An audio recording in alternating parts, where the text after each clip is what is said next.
Hasil dari quick count perolehan PDI Perjuangan saya kira masih tinggi ya? Iya, Pak. Kalau nggak salah masih nomor 1 ya? Agak anomali ya dengan suara saya ya.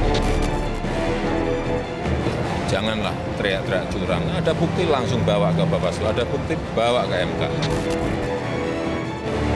Partainya tidak menang di posisi pertama, tetapi ketua umumnya menjadi Presiden Republik Indonesia 2024-2029.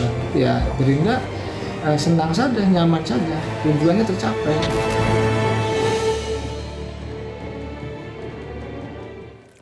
Pemirsa, kami akan membahasnya bersama dengan anggota Dewan Pembina Partai Gerindra sekaligus juru bicara TKN Prabowo Gibran, Andre Rosiade, kemudian Direktur Eksekutif Poltreking Indonesia, Hanta Yuda, dan mudah-mudahan nanti bisa segera bergabung Direktur Eksekutif Parameter Politik Indonesia, Adi Prayitno. Selamat malam, Bang Andre, Mas Hanta. Malam. Baik, pemirsa, kami informasikan juga bahwa sebetulnya kami sudah berupaya untuk mengundang perwakilan dari PDI Perjuangan, namun belum bisa hadir dalam kesempatan ini. Mungkin saya akan ke Mas Hanta dulu. Mas Hanta, tadi kami sudah paparkan ya bagaimana anomali terjadi antara hasil Pileg dengan Pilpres. Kenapa hasil Pileg dan Pilpres kali ini tidak linier?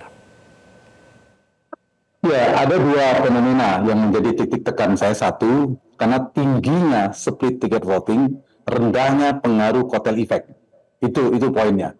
Kenapa split ticket voting tinggi? Kalau kita perhatikan, ini untuk menjawab mengapa perolehan Pilpres pada Prabowo Gibran sangat tinggi, di angka 58, sekian persen, hampir mungkin bisa mencapai 59% kalau kita lihat perkembangan real count KPU.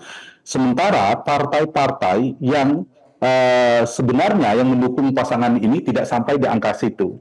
Nah, saya ingin melihat data dulu, tambahan dari exit poll yang dilakukan oleh Poltreking. Oke, kita bicara Gerindra, Partai Demokrat, PAN, dan Golkar, itu sudah mayoritas ke Prabowo Gibran. Tapi partai-partai di luar koalisi, pendukung 0103 itu juga banyak ke Prabowo Gibran, jawabannya, Zilvia. Misalnya mari, saya buka data di paslon 01. PKB itu yang memilih 01, yang kita tahu mereka adalah mendukung Anies Muhaimin, 41% pemilih PKB ke 01. Justru lebih banyak 48% pemilih PKB memilih Prabowo Gibran. Begitu juga Nasdem, hampir sama, 45 dan 47%, 45 ke 01, 47 ke 02. PKS memang lebih banyak ke Anies Muhaimin. Begitu juga partai di 03. P3 bahkan itu 66% pemilih P3 itu memilih paslon 02. Hanya 12% memilih 03, Ganjar Mahfud. PD Perjuangan memang lebih banyak ke Ganjar Mahfud, 54%. Tapi ternyata 38% pemilih PDIP itu juga memilih Prabowo Gibran. Poinnya apa? Ternyata poinnya faktor di mana faktor figur itu jauh lebih determinan ketimbang faktor partai dalam preferensi pemilih di dalam Pilpres. Sebelum saya jawab kenapa Gerindra rendah ya, hal yang kedua nanti. Nah, ini juga kami dalami di data exit poll Poltreking Indonesia. Mengapa? Kami mendalami mengapa memilih Anies, mengapa memilih Prabowo, mengapa memilih Ganjar. Ketika responden kita yang keluar di TPS ditanyakan, mereka memilih Prabowo itu 31% karena alasan faktor Prabowo Gibrannya, terutama Prabowo yang dianggap tegas. Faktor figur. Yang kedua karena narasi keberlanjutan melanjutkan Jokowi, faktor figur Jokowi yang kedua, itu jumlahnya 23%, hampir 22,sekian%.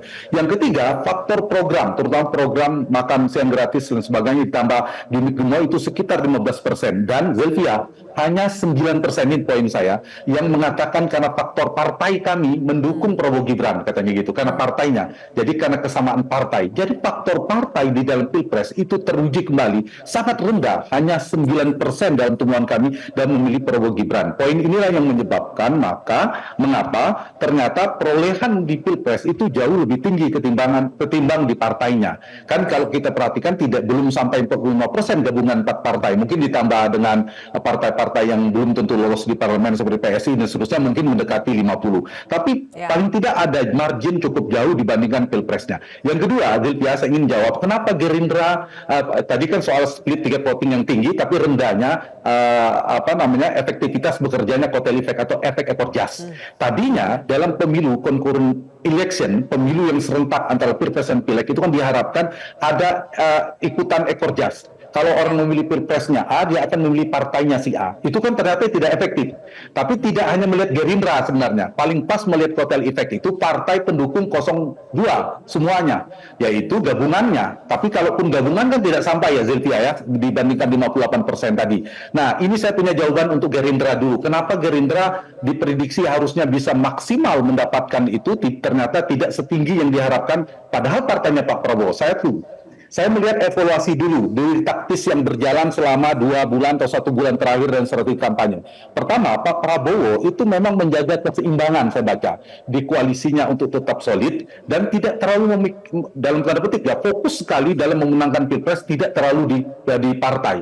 Saya belum menemukan Pak Prabowo berteriak untuk mengajak pilih Gerindra. Mungkin saya terlewat, Bang Andre bisa cek itu. Atau Pak Prabowo menggunakan seragam partai Gerindranya. Atau Pak Prabowo memilih partai Gerindra warnanya untuk menjadi pasangan justru biru muda yang dipilih. Saya tidak melihat itu sampai ini, sampai bahkan tuan rumah kampanye akbar itu setahu saya di Jawa Timur adalah Partai Demokrat, di Jawa Barat adalah PAN, kemudian Golkar, bukan Gerindra. Positif dalam konteks ini untuk berbagi kepada semua partai. Inilah yang menyebabkan brand association-nya, brand connection-nya antara Pak Prabowo dengan Partai Demokrat tidak terlalu kuat di musim pemilu 2024 ini, karena itu tadi faktor Pak Prabowo yang sangat fokus. Yang kedua, dari sisi Gerindranya, mohon maaf saya ingin mengatakan tidak berhasil mengkapitalisasi, memanfaatkan momentum mengkapitalisasi Pak Prabowo tadi untuk dinaikkan di faktor Gerindranya. Ini yang saya kira tanda petik kegagalan Gerindra. Tapi kalau konteksnya ingin berbagi kepada partai lain itu cerita lain. Ditambah yang ketiga, partai di luar Gerindra seperti Golkar, PAN itu juga cukup pasif mengkampanyekan Prabowo Gibran dengan partainya, misalnya PAN, Prabowo Gibran, PAN dan seterusnya. Ini yang menyebabkan Gerindra menurut saya tidak begitu maksimal mendapatkan berkah. Sampai situ dulu ya. Oke, nanti kita akan bahas lebih jauh. Bang Andre, benar tidak sih Gerindra ini sebetulnya sudah janjian memang mau bagi-bagi suara dengan partai pendukung Prabowo Gibran yang lain? Nanti kita akan jawab usai jeda pemirsa sesaat lagi. Baik, pemirsa, kami lanjutkan kembali. Sekarang juga sudah bergabung Mas Adi Praitno. Tapi tadi pertanyaan menggantung saya ke Bang Andre ya. Bang Andre, biasanya kan kalau winner itu takes all ya. Tapi dalam pemilu 2024 berpotensi winner does not take it all. Pemenang tidak menyapu bersih semuanya. Kenapa Bang Andre, benar tidak Gerindra ini sudah janjian mau bagi-bagi suara dengan partai pendukung Prabowo Gibran yang lain? Ya, tadi kan sebenarnya kan Bang Hanta sudah menjelaskan secara detail ya bahwa bagaimana Pak Prabowo berkampanye dengan seluruh partai politik, bagaimana Pak Prabowo berlaku adil kepada seluruh partai pengusungnya, itu kan jelas. Yang kedua memang ya fokus Gerindra di 2024 ini kan memang tercurahkan soal memenangkan Pak Prabowo menjadi presiden. Karena menurut kita ya ini it's no on ever bagi Pak Prabowo ya.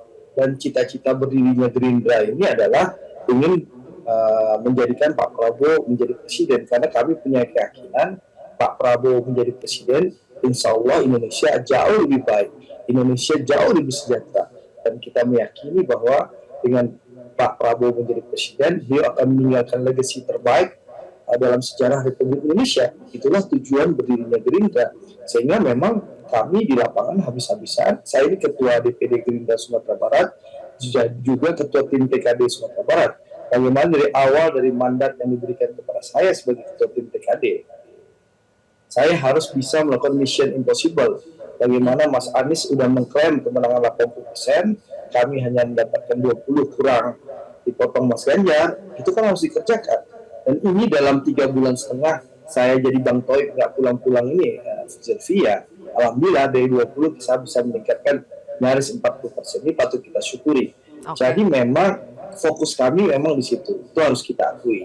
Dan juga tentu apapun juga alasannya, ini kan tentu menjadi bahan evaluasi bagi pimpinan Partai Gerindra supaya ke depan ya kelemahan dan kekurangan kami di 2024 ini bisa diperbaiki. Sehingga insya Allah kalau Pak Prabowo maju lagi 2029, kalau beliau selalu sehat dan rakyat percaya sama beliau, Prabowo presiden, Gerindra menang, bisa terwujud di 2029 nanti. Insya Allah. Baik, Mas Adi, selain karena tadi faktor Gerindra katanya terlalu fokus untuk memenangkan Prabowo di Pilpres ya, tapi ada juga dugaan bahwa memang untuk Pileg 2024 ini memang sengaja tetap membiarkan PDI Perjuangan menang.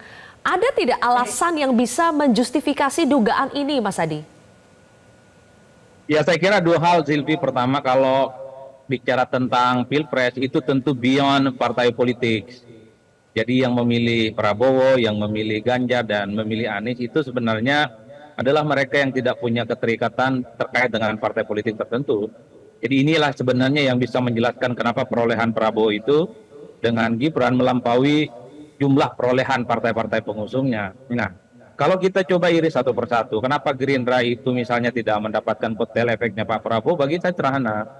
Ataupun ada anomali ya, hasil Pileg dan Pilpres.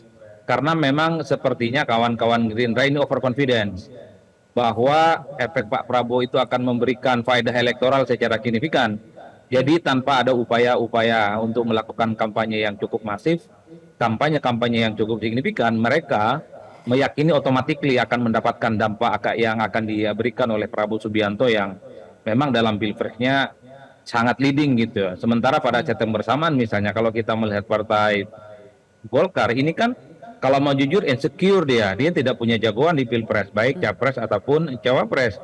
Jadi wajar kalau kemudian expose gerakan politiknya juga masif di gerakan-gerakan yang dilakukan pada basis-basis mereka yang didasarkan atas kekuatan politik berdasarkan caleg yang mereka usung. Yang kedua, kenapa misalnya Golkar itu naik relatif signifikan? Karena memang sejak awal anatomi kekuatan politik Golkar itu kan pada caleg, bukan pada figur kunci. Jadi ini yang kemudian menurut saya soal strategi pencalekan di Golkar, kenapa relatif lebih unggul misalnya dibandingkan dengan Gerindra, dan relatif misalnya naik secara signifikan, PDIP tetap unggul, tapi dia kan suaranya turun ya 3%. Yang ingin saya katakan dalam konteks Golkar misalnya, ya karena memang soal proses pencalekannya dia bisa diukur. Rata-rata misalnya caleg Golkar itu adalah mereka mantan-mantan kepala daerah yang sudah purna tugas dan mereka kemudian dicalekkan kembali. Ada Airin misalnya, ada Zaki di situ, dan di tempat-tempat yang lain mantan-mantan kepala daerah ini yang kemudian dikonversi menjadi suara di Pileg yang kemudian membuat Golkar naik secara signifikan. PDIP ini menegaskan kenapa ada anomali. Ini satu hal yang pasti bahwa Jokowi efek itu tidak bisa dihindari. Itu artinya apa? Kalau kita melihat hasil Pileg 2019 yang lalu, PDIP 19%, hari ini adalah 16%. Itu artinya apa? Kalau kita mau mensimplifikasi, ada sekitar 3%. Dulu orang yang memilih PDIP karena Jokowi itu hijrah dan hengkang. Ya kalau kita mengasumsikan mungkin mereka itu hijrah dan migrasi mendukung PSI ya sebagai pilihan politik mereka di 2024 ini. Jadi ini yang menurut saya yang kemudian kenapa belakangan orang ramai bicara tentang anomali. Kalau menurut saya Gerindra memang sejak awal sangat confident bahwa Pak Prabowo itu akan mampu mewarisi elektabilitasnya yang menjulang pada level Pileg. Artinya apa? Kader-kader di bawah, terutama caleg-caleg yang kemudian diandalkan, ini sepertinya tidak seagresif kerja politiknya seperti yang terjadi pada Golkar, tidak seperti pada PDIP dan partai-partai yang lain. Kalau partai yang lain mungkin insecure mereka, karena Pilpresnya merasa tidak akan kuat secara signifikan.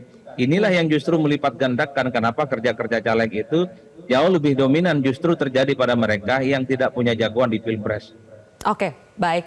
Selain Gerindra sebetulnya yang menjadi sorotan tadi adalah PDI Perjuangan dengan pertanyaan bahwa kenapa suara PDI Perjuangan di Pileg itu masih unggul, tapi suara Ganjar Mahfud di Pilpres sejauh ini itu kalau dibandingkan dengan suara PDI Perjuangan di Pileg dan juga P3, Hanura, partai pendukung Ganjar yang lain itu kalau di total tidak lebih besar, suara Ganjar Mahfud itu lebih kecil dari perolehan suara partai pendukung mereka di Pileg. Ada apa? Nanti kita akan bahas lebih jauh pemirsa, usai jeda. Yelkonnya kan belum. Hasil dari quick count perolehan PDI Perjuangan saya kira masih tinggi ya? Iya Pak. Kalau nggak salah masih nomor 1 ya? Agak anomali ya dengan suara saya ya. Maka hari ini sedang diselidiki oleh kawan-kawan. Mudah-mudahan nanti ketemu apa faktornya gitu. Sepertinya split tiketnya agak terlalu lebar itu. Split tiketnya agak terlalu lebar, Mas Hanta. Kalau suara Ganjar Mahfud di total itu lebih rendah dari total suara koalisi partai pendukung Ganjar Mahfud di Pileg. Apakah ini bukti bahwa koalisi partai pendukung Ganjar Mahfud tidak solid atau karena ada manipulasi suara? Ya, pertama memang split ticket votingnya memang lebar. Tadi data exit poll seperti saya sampaikan di awal tadi ke Zilvia, hanya 54% yang memilih Ganjar Mahfud, pemilih PDI Perjuangan. ternyata 38% pemilih PD Perjuangan itu memilih Prabowo Gibran. Nah, ini data sebenarnya tidak mengejutkan kalau kita lihat dari tren pergeseran perolehan elektabilitas partai dari survei 3 bulan terakhir. Kita tahu bahwa paslon 1 Anies dan Muhaimin kan stabil di angka 24-25%. Itu perhatikan trennya, Zilvia. Tetapi di 02 dan 03 itu kan terus bergeser itu. Pemilih Ganjar itu terus bergeser ke pemilih Prabowo. Itu terus sampai pada pemilu 14 Februari itu masih berlanjut. Survei terakhir kita itu kan Mas Ganjar masih 19%. Sampai 18% di survei kami. Ternyata ini perkiraan sekitar perolehan Mas Ganjar hanya sekitar 16-17%. Sudah bisa diprediksi sebenarnya dari sisi perolehan Mas Ganjar. Mas Anies juga stabil di angka itu. Nah, ini menunjukkan menurut saya memang tidak mengejutkan dari sisi perolehan suara capresnya. Nah, menurut saya ada beberapa catatan. Yang satu, pertama, memang kekuatan partai-partai yang split ticket voting tinggi tadi, misalnya Jawa Timur ya, selain soal Ganjar, itu di Jawa Timur pemilihnya PKB itu pemenang diprediksi. Pemenang pileg di Jawa Timur, tetapi sebagian besar warga Nahdien itu tetap memilih Prabowo Gibran yang sudah kami rilis seminggu sebelum Pilpres yang lalu itu, Zilvia, sekitar 60 sekian persen, dan itu terbukti kan di atas 60 bahkan di Jawa Timur. Dan pemilih PKB juga tidak hanya PD Perjuangan, pemilih PKB itu lebih banyak memilih Prabowo ketimbang memilih Anies Muhaimin. Itu ada beberapa faktor, karena satu, pemilihnya memang punya rasionalitas sendiri, dia warga NU misalnya, partainya tetap PKB, capresnya tetap Prabowo, karena Prabowo dekat dengan Jokowi juga punya sejarah kedekatan dengan NU tentunya, dan seterusnya. Kita ambil contoh Jawa Timur. Yang kedua, Pak Muhaimin berarti tidak terlalu berhasil untuk menggeser basis dia sendiri yang tadinya diharap oleh Pak Anies. Pak Anies relatif kuat, tadi diharapannya basis-basis Pak Jokowi, kolam yang setuju dengan Pak Jokowi atau approval rating Pak Jokowi positif, itu diharapkan PKB bisa bergeser. Ternyata Pak Muhaimin gagal kan. Itu poin kedua, lemahnya lawan politik atau figur yang lain untuk melakukan pergeseran terhadap basis partainya masing-masing. Itu saya kira gambaran dari sisi partai, pergeseran Pilpres. Lalu PD Perjuangan, tadi Zilvia tanyakan, menurut saya PDIP tetap jadi juara itu satu, karena Gerindra itu tidak berhasil, Pak Andre tidak berhasil menjadi pemenang, membuat dia jadi juara. Juaranya bukan karena PDIP melambung, tidak, PDIP pun turun, tapi karena Gerindra gagal, karena tidak berhasil memaksimalkan kotel efek tadi, seperti kita sampaikan, dia tetap juara, meskipun Golkar tadi lumayan, tadi oleh Bung Adi Praetno mengatakan Golkar iya, tapi juga tidak maksimal, ternyata Golkar juga meskipun nempel ya ke PD Perjuangan. Itulah membuat PDIP tetap juara. Yang kedua, pemilih loyal PDIP masih relatif. Ini dari dulu PDIP itu punya captive market. Pemilih tradisional dia, pemilih loyalnya di angka begini nih, sekitar 14-15%. Sebolak-baliknya begitulah angkanya. Kita lihat dari rekam jejak Pilpres atau Pileg pemilu di era reformasi. Yang ketiga, Pak Jokowi itu tidak pernah dideklarasikan dalam persepsi publik keluar dari PD Perjuangan. Meskipun PSI mengatakan PSI ada partainya Jokowi, Jokowi ada PSI, itu kan seperti bertepuk sebelah tangan. Karena dalam persepsi publik sebagian Pak Jokowi masih PD Perjuangan.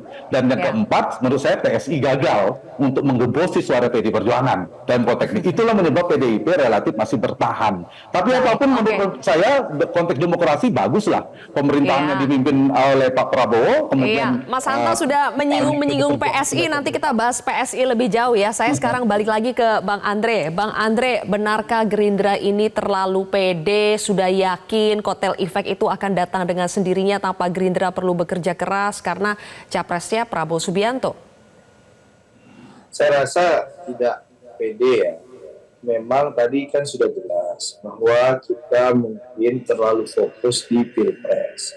Ini penyebabnya, Sylvie. Dan juga memang mungkin bukan pede ya, tapi kita melihat survei begitu tinggi, saya terus terang agak kaget juga sih, karena hampir seluruh dapil itu survei Gerindra sangat bagus ya. Bahkan di exit poll yang saya dapat bocoran itu jam 10 pagi itu Gerindra partai nomor 1 ya, ternyata dalam 2 jam berubah itu di quick count-nya. Nah ini kan jadi, saya tidak ingin berkata-kata, beromong-omong, berbagai alasan. Ini jadi masukan kami, menjadi evaluasi bagi kami, untuk ke depan jauh lebih baik.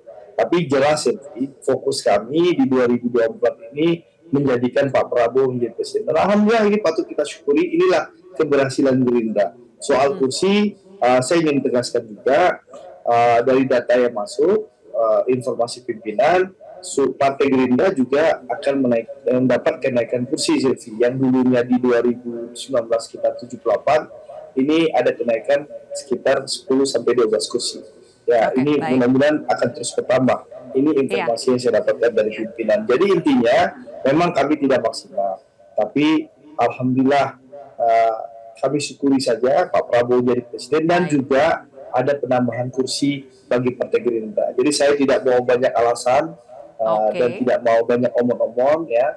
Ya memang faktanya seperti ini kita terima dan ini Baik, jadi berarti diakui saja ya, mungkin memang belum maksimal untuk dipilek. Iya, Tapi dan sampai menyangka di tidak bahwa Indonesia ini, Golkar yang akan menyalip Gerindra di peringkat kedua, Mas Andre? Silvi, di Indonesia ini orang mengklaim kemenangan banyak, tapi orang melegowo mengakui kekalahan itu kurang.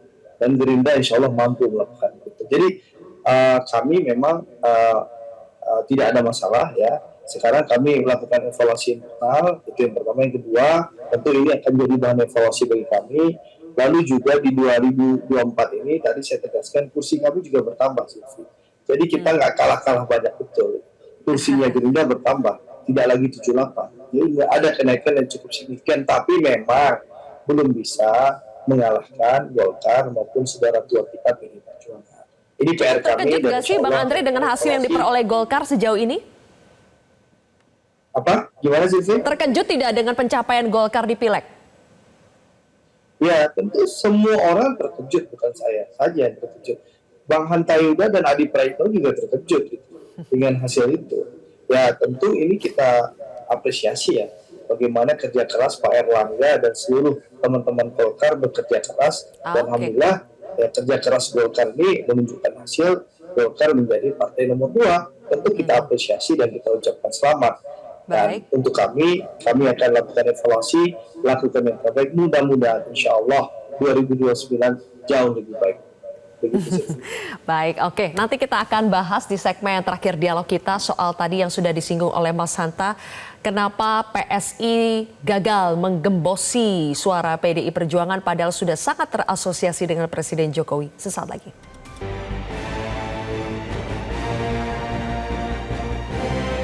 Hasil dari quick count perolehan PDI Perjuangan saya kira masih tinggi ya? Iya, Pak. Kalau nggak salah masih nomor 1 ya? Agak anomali ya dengan suara saya ya. Janganlah teriak-teriak curang. Ada bukti langsung bawa ke Bawaslu, ada bukti bawa ke MK. Partainya tidak menang di posisi pertama, tetapi ketua umumnya menjadi Presiden Republik Indonesia 2024-2029. Ya, Gerindra senang saja, nyaman saja, tujuannya tercapai. Mas Adi Pray, sejauh ini PSI baik itu di quick count maupun real count itu terpantau masih belum lolos 4%. Padahal selama ini selalu mengasosiasikan diri dengan Presiden Jokowi, ketumnya pun sudah anak Jokowi. Kenapa Mas Adi?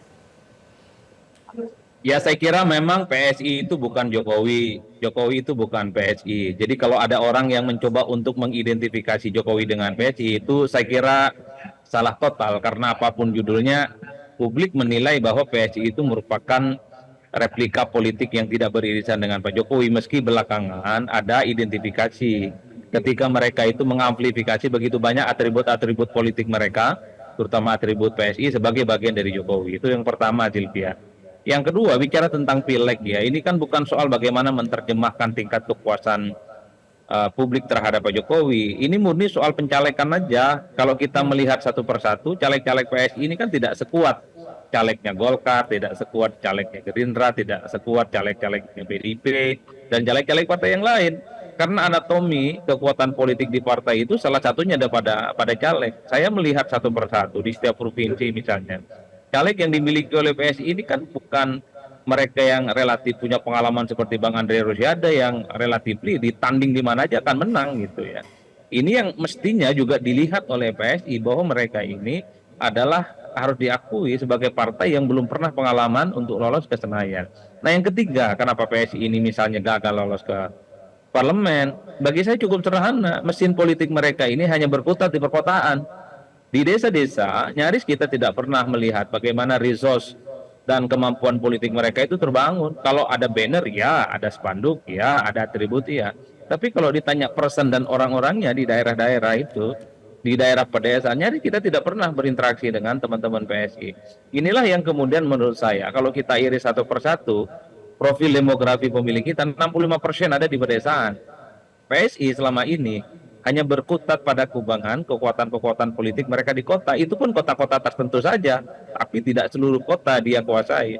Nah, yang ketiga kalau mau jujur, mereka memang harus diakui belum memiliki jejaring politik semasif yang dimiliki oleh Gerindra, PKB gitu ya, dimiliki PKS, memiliki PAN, PDIP, Golkar dan seterusnya dan seterusnya.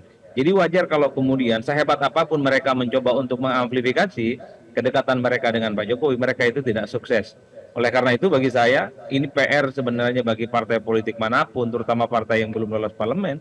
Memang kalau mau lolos ya harus mencontoh Golkar dalam banyak hal atau mencontoh Gerindra dalam banyak hal, munculkan figur kunci yang signifikan di mana dia bisa menurunkan efek elektabilitasnya pada level beleg. Yang kedua mesin politiknya. Baik. Kalau mau lihat sebenarnya per hari ini perolehan pileg di 2024 ini kan sama dengan 2019 yang lalu. Yang paling tinggi itu adalah PDIP, yang kedua itu adalah Golkar, yang ketiga adalah Gerindra. Kalau kita mengacu hasil konversi suara di Senayan, karena 2019 yang lalu suara Golkar itu sedikit lebih tinggi dibandingkan dengan suara Gerindra. Bagi saya sebenarnya tidak terlampau mengejutkan, PDIP paling atas, Golkar itu runner up dan Gerindra nomor 3. Karena memang sejak 5 tahun yang lalu Golkar itu runner up. Yang mencengangkan itu adalah karena tahun ini Golkar itu naik secara signifikan mencapai 3%. PDIP paling tinggi tapi dia turun 3%. Gerindra memang naik tapi tidak sampai 1%. Oke, baik. Terakhir, Mas Hanta, kalau mencermati data yang ada, baik itu quick count maupun real count, berarti kalau misalnya PSI sampai lolos ke Senayan, ini anomali juga? Ya, kalau berdasarkan quick count, itu jangankan PSI, P3 pun belum aman. Karena P3 itu angkanya kan 3,9% di angka poltreking maupun indikator kalau dilihat. Itu artinya bisa lolos tergantung pada real count. Tapi kalau PSI memang terlalu jauh, karena margin of error-nya, kalau per partai itu kan ada lagi hitungan margin of error-nya. Kalau berdasarkan quick count, P3 masih mungkin. Tapi kalau PSI itu tidak lolos berdasarkan quick count. Nah, memang terkait PSI, Zulfia, menurut saya ini kan seperti Jokowi sakti di Pilpres tapi tak bertuah. Tuahnya tidak berpengaruh di Pileg, sepertinya begitu kan. Nah, padahal kedua-duanya adalah poin saya sama.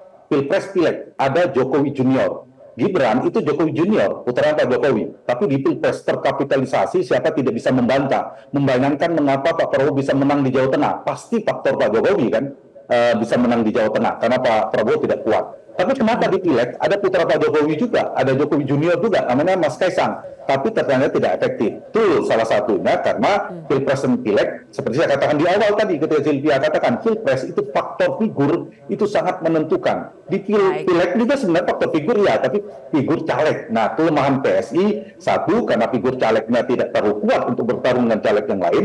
Yang kedua, kita tahu mesin politiknya tidak terlalu kuat, sehingga terlalu mengandalkan faktor Pak Jokowi tadi, kalau kita perhatikan. Yang ketiga, PSI belum punya captive market, belum punya basis massa tradisional, terlalu disempitkan. Kan kata milenial, muda, perkotaan ya, milenial, perkotaan dan muda perkotaannya disempitkan lagi, tidak mengambil semua kelompok muda. Nah, kelompok perkotaan pun sangat sempit, sehingga yang menyebabkan salah satunya lagi ternyata brand association atau brand connection strategi yang mereka bangun tentang Jokowi itu bertepuk sebelah tangan dalam persepsi publik, sehingga menganggap tidak berasosiasi langsung. Karena pengelolaan Pak Jokowi kan besar 79%. Terakhir, Zilvia, akhirnya sekarang ada 4 kelompok partai, Zilvia, berdasarkan sekarang. Satu, yang paling enak itu seperti Golkar. Seperti di Gerindra, oke lah. Golkar di Pileg sukses, di Pilpres menang. Nah, itu dia panen raya ini.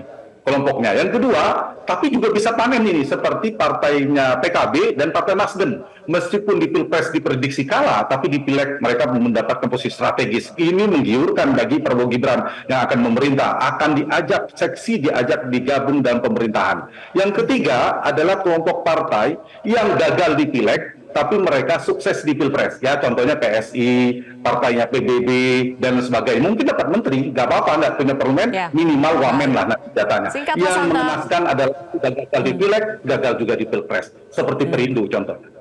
Oke, nanti kita bahas lebih jauh ya soal 4 kelompok itu, tapi waktunya sudah habis. Terima kasih atas kehadirannya Bang Andre, Mas Hanta, Mas Adi Praik. Terima kasih sudah bergabung bersama kami di Prime Time News hari ini. Jelajahi cara baru mendapatkan informasi. Download Metro TV Extend sekarang.